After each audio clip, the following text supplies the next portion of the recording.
वहीं आगे रहेंगे, अगली खबर की ओर रुख करेंगे। खबर मंडीदीप से आपको बता रहे हैं, जहां पर आपको बता दें कि मध्य प्रदेश की राजधानी से लगे औद्योगिक शहर मंडीदीप में 2 फैक्ट्रियों से 36 नाबालिग बच्चों का रेस्क्यू किया गया है। इसके साथ ही राष्ट्रीय बाल संरक्षण विभाग ने इस पूरी कार्रवाई को अंजाम दिया है। कंपनी ने बच्चे के लिए बाहर बोर्ड लगाया हुआ था कि बाल श्रम अपराध है और उनके यहां कोई काम नहीं करता है, लेकिन फैक्ट्री के अंदर कानून को ताक में रखकर धड़ल्ले से बच्चों से काम कराया जा रहा था। इसमें से एक नामी कंपनी पार्ले जी आने का काम करती है, जहां से 21 बच्चों को रेस्क्यू किया गया है। बता दें कि मंडीदीप में कई फैक्ट्रियां हैं। आशंका यह भी है कि अन्य कई कंपनियों में भी बाल श्रम कराया जाता है। ऐसे में उनके ऊपर भी जांच की जा सकती है।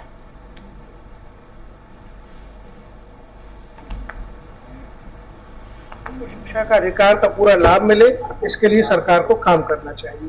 आज हमने एक रेस्क्यू ऑपरेशन भी यहाँ कंडक्ट कराया है। पार्ले जी बने वाली एक मंडीदीप की कंपनी से हमने आज 21 बच्चों को रेस्क्यू किया है।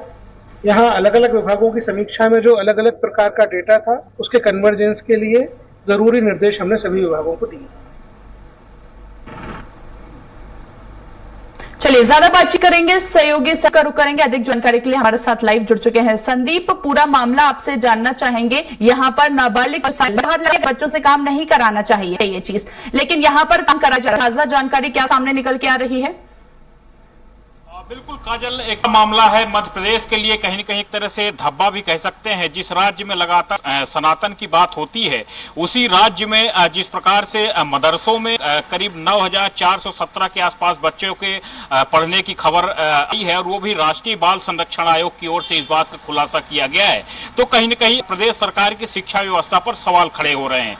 इतनी बड़ी तादाद में बच्चे मदरसों में जाकर के पढ़ रहे हैं, और जो इस बाल आयोग के अध्यक्ष प्रियंक कानूनगो ने कहा है कि वहां पर हिंदू बच्चों को मुस्लिम तालीम दी जा रही है, यानी कि जिस प्रकार से मुस्लिमों को इस्लाम की पढ़ाई कराई जाती है, तो वो पढ़ाई कराई जा रही है। ये कहीं न कहीं अपने आप में बड़ा सवाल है। इन चीजों को लेकर के राज्य सरकार के भी कहीं न कहीं कान खड़े हो गए हैं। फिलहाल अगर हम बात करें तो सरकार की ओर से इस मामले में कोई गंभीरता से बात नहीं कर रहा, लेकिन अगर हम बात करें तो पर्दे के पीछे अधिकारियों का ये कहना है कि जिस प्रकार से ये मामला सामने आया है, तो इस पूरे मामले में जांच पड़ताल की जाएगी।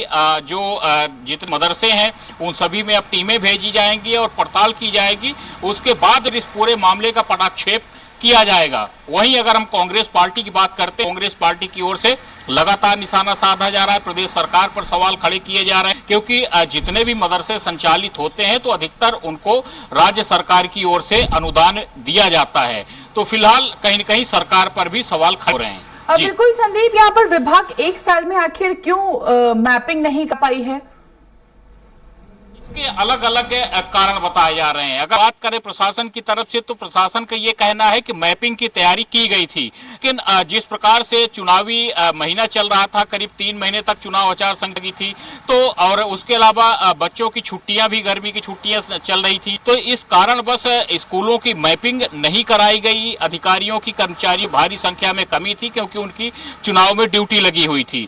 तो अब उनका कहना है कि स्कूल जैसे ही संचालित होना शुरू होंगे, तो उसके बाद फिर स्कूलों की मैपिंग होगी, मदरसों की मैपिंग कराई जाएगी, और फिर उसके बाद क्लियर होगा कितने बच्चे मदरसों में शिक्षा ग्रहण कर रहे हैं। जी बिल्कुल, देख रहे हैं कि कई और अन्य जगह का भी खुलासा हो सकता है संदीप।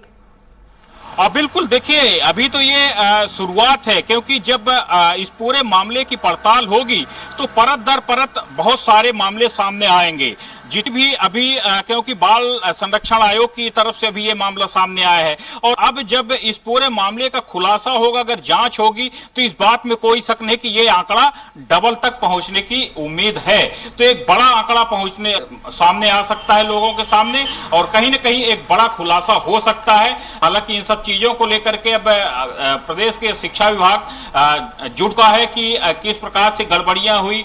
जो हिंदू बच्चे हैं तो मदरसों में इस प्रकार से पहुंचे, और अगर मदरसा में पहुंचे हैं तो यानी कि वहां पे आसपास स्कूल संचालित नहीं हो रहे हैं, जिसके कारण उनको मदरसा में एडमिशन लेना पड़ा है। तो फिलहाल बहुत सारे मामले और सवाल यहाँ पर खड़े हो रहे हैं। बिल्कुल जी, बात पूरी कीजिए संदीप अपनी।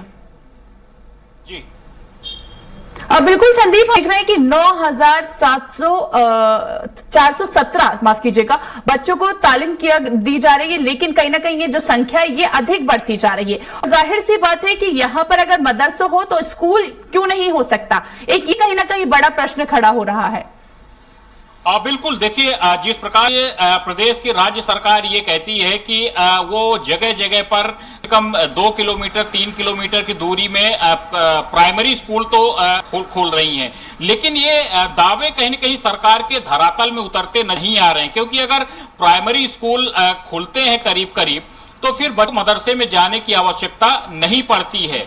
शुरुआती चरण में ही आमतौर जो लोग होते हैं तो अपने बच्चों को पास के स्कूल में दाखिला कराना उचित समझते हैं, खासकर जो मिडिल क्लास फैमिली है या फिर गरीब के लोग हैं तो आसपास के ही स्कूल में बच्चों का दाखिला कराना चाहते हैं, और जब पास में स्कूल नहीं मिलता है तो मजबूरन कहीं न कहीं वो उनके बच्चे मदरसों में जा रहे हैं। तो फिलहाल जिस प्रकार से ये शिक्षा व्यवस्था सामने आई है वो बहुत सारे प्रश्नों को अपने आप में जन्म दे रही है, और अब जिस प्रकार से बाल सुरक्षा आयोग की ओर से ये मामला सामने आया है तो पूरा प्रशासन इस पूरे मामले में जुट चुका है कि किस प्रकार से इस पूरे मामले से का पटाक्षेप किया जाए और इन बच्चों को स्कूल में किस प्रकार से पहुंचाया जाए। चलिए ठीक है, बहुत बहुत शुक्रिया संदीप, नजर रखिए आगे क्या एक्शन लिया जाता है, इस पर आपसे आगे अपडेट